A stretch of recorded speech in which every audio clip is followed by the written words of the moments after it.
Bonjour à tous, donc aujourd'hui on va se voir pour une petite explication.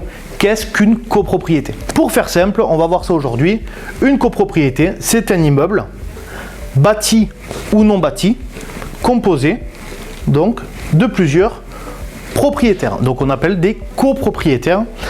Imaginons, hop, vous avez un immeuble, donc ici c'est la toiture. On est au troisième étage, au second et au premier étage. On va rajouter un rez-de-chaussée pour les explications, ça sera plus simple. Et ici donc on peut imaginer que c'est l'appartement 1 bis, 2 bis et 3 bis. Donc aujourd'hui une copropriété, donc je vous l'ai expliqué, c'est donc un immeuble composé de plusieurs propriétaires. Bien entendu, donc on parle d'une copropriété lorsqu'il y a des espaces communs à tout le monde. Par exemple, dans mon petit schéma, on peut imaginer que la toiture est commune à tous, la cage d'escalier aussi, et on peut imaginer éventuellement la porte d'accès à l'immeuble, le local vide ordures si il y en a un, pourquoi pas un local vélo ou une chaufferie, c'est possible aussi. Donc en copropriété, il existe des lots principaux, donc par exemple les appartements que vous avez ici, et également il peut exister des lots secondaires, par exemple une place de parking, des caves, etc. etc. Afin de faire fonctionner ces ensembles, on raisonne principalement en deux types de charges. Des charges communes généraux, c'est-à-dire les charges générales de tout l'immeuble, ça peut être l'entretien, la réfection de la toiture, l'entretien des locaux, le contrat d'électricité, le nettoyage du local vide ordures, etc. etc. Et également, on peut distinguer des parties communes spéciales. Imaginons dans notre exemple, par exemple, on a un second bâtiment qui va s'appeler le bâtiment A et ici c'était le bâtiment B. Donc on se retrouve à avoir des parties communes spéciales bâtiment A pour cet ensemble là et des parties communes spéciales pour le bâtiment B. Bien entendu, les règles en copropriété sont régies par donc, la loi du 10 juillet et le décret du 17 mars 1967. Et vous avez également donc, le règlement de copropriété qui vient définir les règles sur votre ensemble immobilier.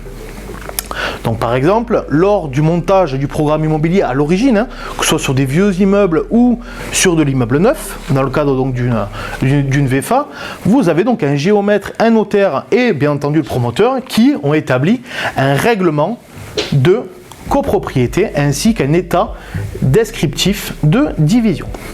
Donc le règlement de copropriété, pour ceux qui sont acquéreurs ou qui vont l'être, vous verrez donc c'est un gros document que vous allez donc parapher et signer chez le notaire qui va vous dire de quoi est composée la copropriété, ce qu'on peut faire, ce qu'on ne peut pas faire, bien entendu, le fonctionnement donc administration du conseil syndical, par exemple, le syndic, l'assemblée générale des copropriétaires, tout ça vous allez le retrouver dans le règlement de copropriété.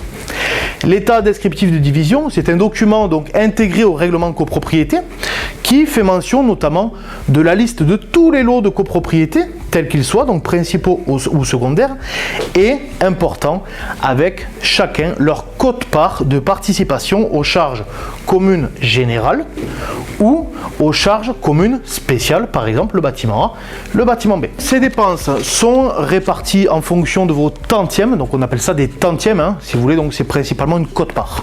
Donc vous avez donc partie commune spéciale bâtiment A, bâtiment B par exemple, ou partie commune générale si ça concerne tous les occupants. Ces dépenses sont budgétées par le conseil syndical en collaboration avec le syndic de copropriété. C'est-à-dire, alors par expérience ou avec le recul qu'on a sur la copropriété, on peut estimer le montant des charges que l'on va dépenser. Par exemple, l'entretien du local vide ordures, on peut très bien avoir un devis d'entretien à 100 € par mois, donc on va budgéter 1200 € à l'année. Parlons maintenant donc du budget prévisionnel. Au niveau du budget d'une copropriété, donc l'ensemble des dépenses sont réparties en fonction des clés de répartition, comme je vous l'ai indiqué tout à l'heure, au niveau de vos tantièmes généraux ou spéciaux. Par exemple, on va prendre l'appartement A1, pour faire simple, on va dire qu'il a donc 100 tantièmes sur 1000, donc on va prendre un exemple, on va dire qu'il y a au total 10 appartements sur notre copropriété. Il y en a donc 5 au bâtiment A et 5 au bâtiment B. Et on va dire, tiens, il a également 50 tantièmes spécial bâtiment A hop, sur 10 000 également. Donc au niveau du budget, par exemple, on va budgéter l'entretien du local vide ordure pour 1 000 € à l'année.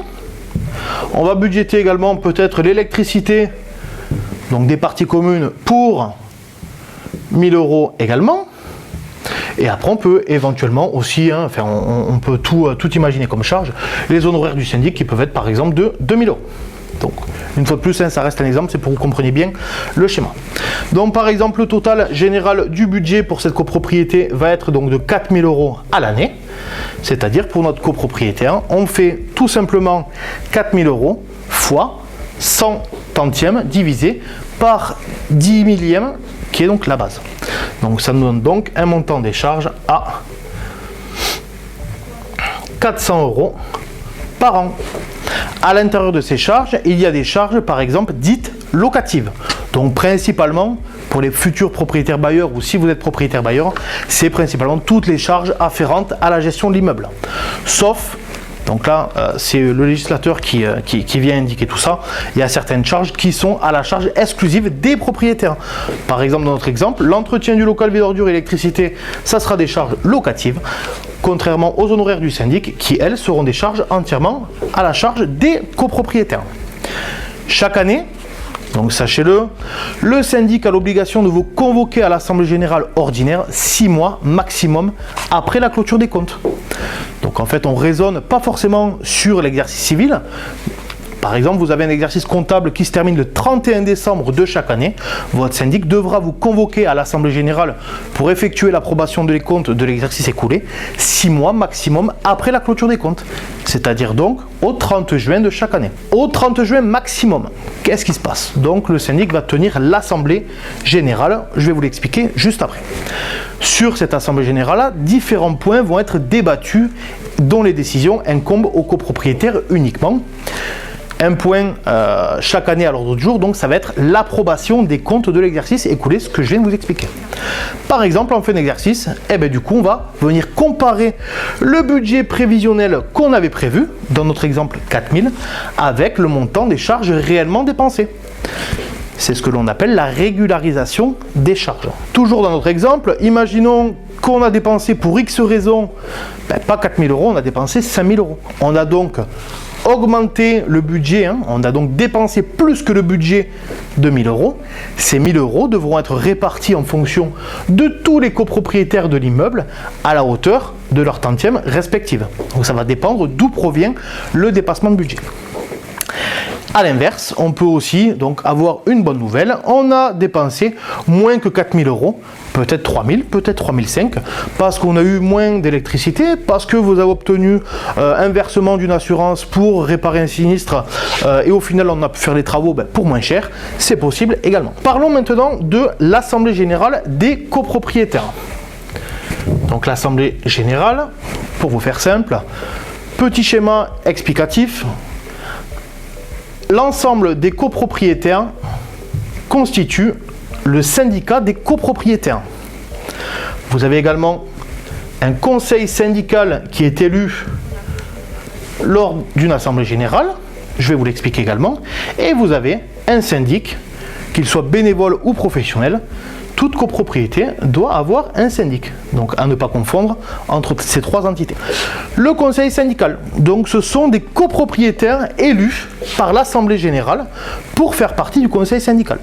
Donc c'est un petit organe qui permet de régir et de venir contrôler les missions du syndic.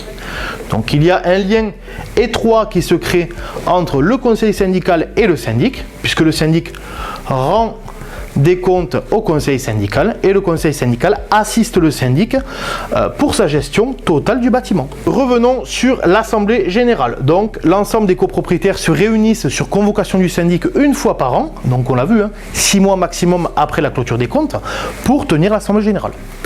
Donc généralement, c'est des réunions physiques. Donc avec la période de pandémie et la crise sanitaire, donc on a eu l'autorisation de les faire en visioconférence. Mais maintenant, en tout cas, on reprend les assemblées générales en présentiel. Donc ça va être beaucoup plus simple et beaucoup plus pratique pour certains copropriétaires qui n'ont pas forcément accès aux nouvelles technologies. L'assemblée générale, donc, votre présence est requise. Donc plusieurs moyens, vous êtes présent, ou alors vous pouvez donner votre pouvoir. Donc là, une fois de plus, c'est un document qui est dans votre convocation à l'Assemblée Générale. Vous pouvez décider de déléguer votre pouvoir à votre voisin, à votre fils, à votre maman. Libre choix à vous. En tout cas, cette personne qui aura votre pouvoir entre les mains prendra toute décision pour vous lors de l'Assemblée Générale. Sachez qu'il est possible également de lui indiquer des intentions particulières de vote si vous souhaitez prendre part d'une décision favorablement ou défavorablement. L'Assemblée Générale, donc en fonction de l'ordre du jour qui va être constitué par votre syndic en collaboration avec le conseil syndical, va comporter plusieurs points. Donc des mentions principalement administratives et juridiques, par exemple l'élection du bureau, président, scrutateur, secrétaire, et également des mentions qui peuvent être exceptionnelles. Des travaux à voter, par exemple imaginons qu'on doit remplacer la platine interphone du bâtiment, ou différentes résolutions d'ordre juridique. On souhaite peut-être embaucher ou licencier un gardien, on souhaite éventuellement autoriser un copropriétaire à installer un climatiseur, c'est possible également. Au niveau de l'ordre du jour et de l'importance des résolutions prévues lors de cette Assemblée Générale, il y a différents articles de majorité à vérifier. Le premier, c'est l'article 24, donc je vous fais simple, c'est la majorité simple, c'est-à-dire vous êtes au total la base 10 000 tantièmes, et bien il faudra que la résolution soit approuvée 50% plus 1 des copropriétaires présents. D'accord? Donc c'est la majorité simple.